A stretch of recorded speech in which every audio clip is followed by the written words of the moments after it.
రాష్ట్ర public accounts committee chairman Bhimavaram MLA Pulaparthi రామాంజనేయులపై ఒక మీడియా ఛానల్లో వచ్చిన అసత్య ప్రచారాలను ఖండిస్తున్నామని కూటమి నాయకులు అన్నారు.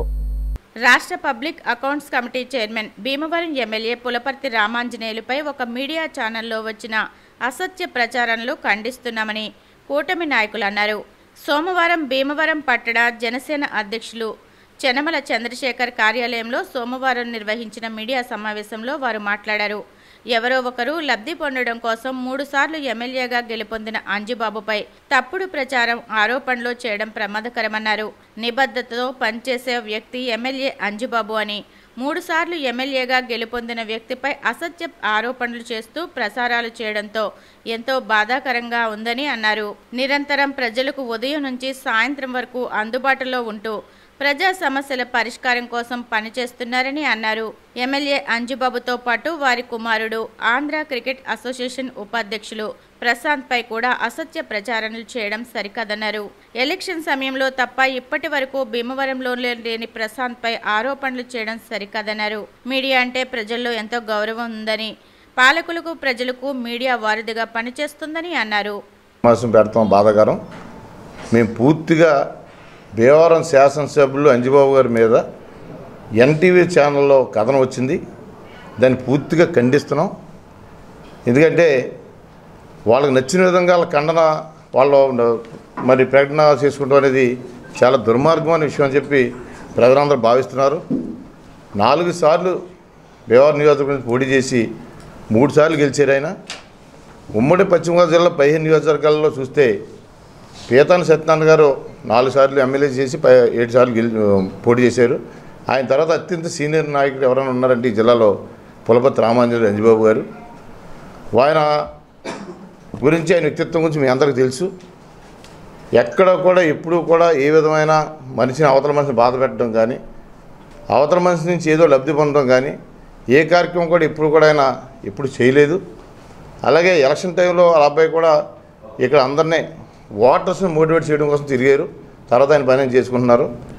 ఇవన్నీ కూడా ఒకవేళ నిజంగా కథనం వేసేటప్పుడు వాళ్ళకి తెలిసిన విషయాలు ఏమైనా ఉంటే కనుక ఆయన వివరణ కూడా తీసుకుంటే బాగుండేది. లేదా ఎవరైనా సాక్ష్యంగా ఎవరైనా చెప్తే ఇస్తే నిజంగా ఆయన ప్రసారంలో మాట్లాడిస్తే బాగుండేది. అది ఏమీ లేకుండా వాళ్ళకి నచ్చిన విధంగా ఎవరినో సంతృప్తిపరచడం కోసం ఆ ఛానల్ చేసిన కార్యక్రమాన్ని పూర్తిగా మా కూటమి నాయకులు, కూటమి తరపు నుంచి మేము ఖండిస్తున్నాం.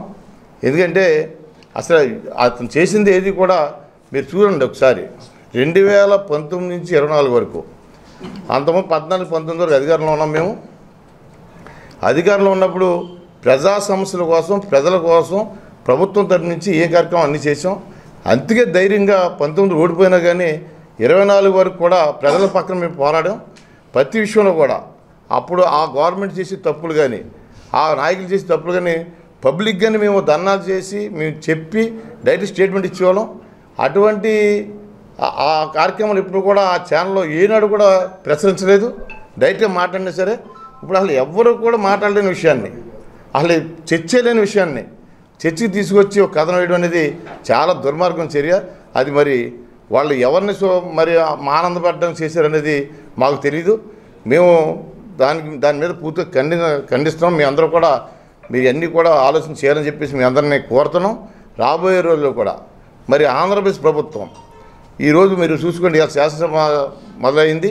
శాసనసభలో ప్రతిపక్షానికే లేకుండా ఆంధ్రప్రదేశ్ ప్రజలు నారా చంద్రబాబు నాయుడు గారు, పవన్ కళ్యాణ్ గారు, నరేంద్ర మోడీ గారు నాయకత్వాన్ని బలపరిచి ఈ భీమవరం నియోజకవర్గంలో జనసేన తరపు నుంచి మరి శాసనసభ్యులు అంజిబాబు గారు గెలిచారు.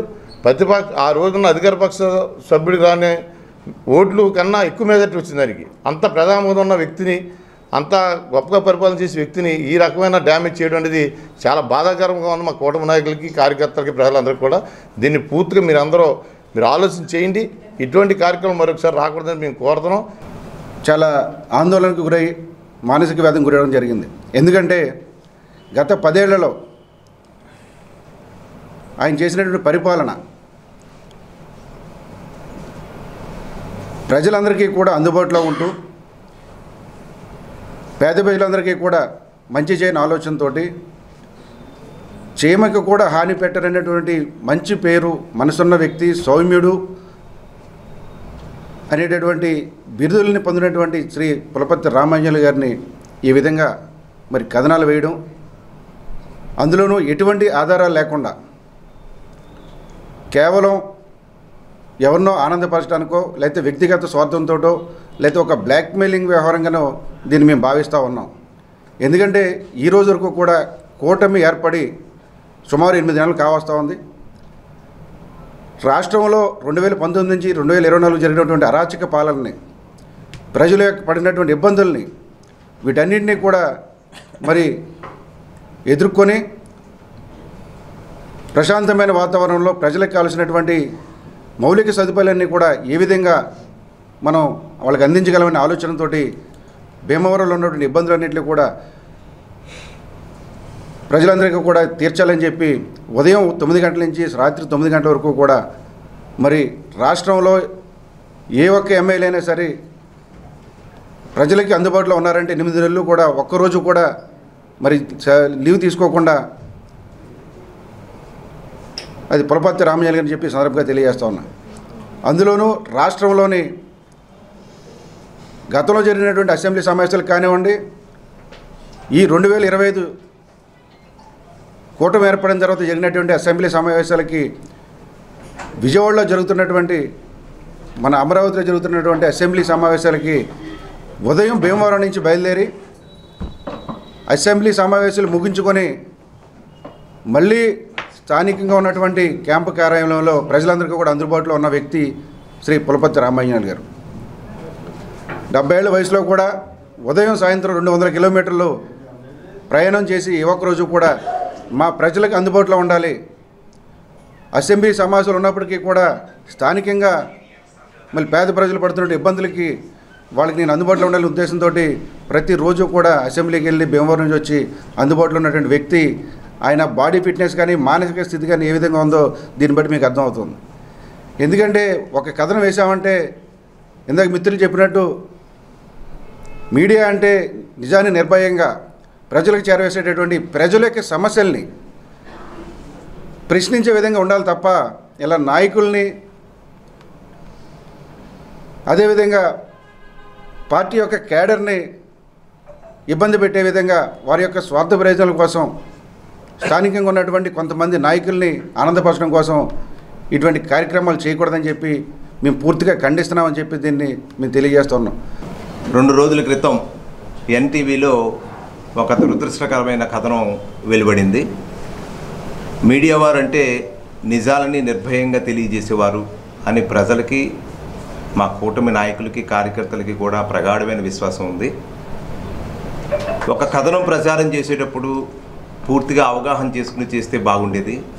మేమందరం మానసికంగా కూడా చాలా బాధపడ్డాం ఆ కథనం చూసి.